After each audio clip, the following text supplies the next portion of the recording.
Hi, this is Jim Blasingame, the Small Business Advocate, and if you'll give me 3 minutes of your time, I'll help you have the maximum opportunity to be successful in your small business.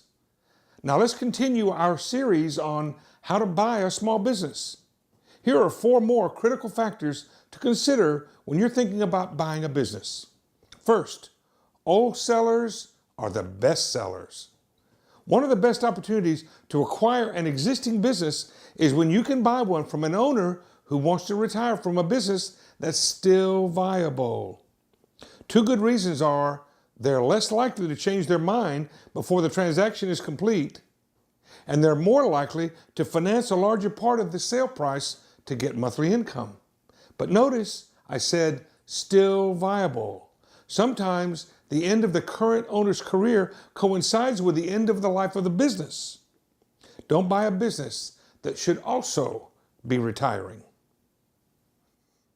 Number 2, assume skeletons in the closet. Every business has baggage. Every business.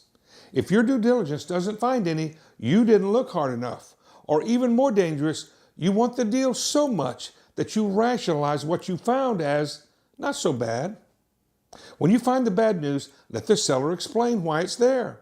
If you think you can live with it, try to turn it into negotiating leverage. If you can't, walk away. Next, cold feet at closing. After no small investment of time and money, putting a small business acquisition together, many deals derail before consummation, sometimes literally at the closing table.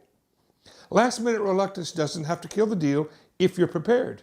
The key is to anticipate this possibility and be prepared to take appropriate communication, negotiation, and contractual steps along the way to protect yourself. Oh, by the way, you might be the one with the cold feet. Next, when to stop negotiating. Once both parties have signed the purchase contract, what's left is just to execute the transfer. But there are many steps in this process, including legal, financial, physical, and the organizational handoff. What should not be done is any further negotiation. The signed contract stipulating the terms of the deal is now a legally binding document. Any subsequent negotiation will likely corrupt the work that's gone before. Don't sign the purchase contract unless you have no more deal points to negotiate.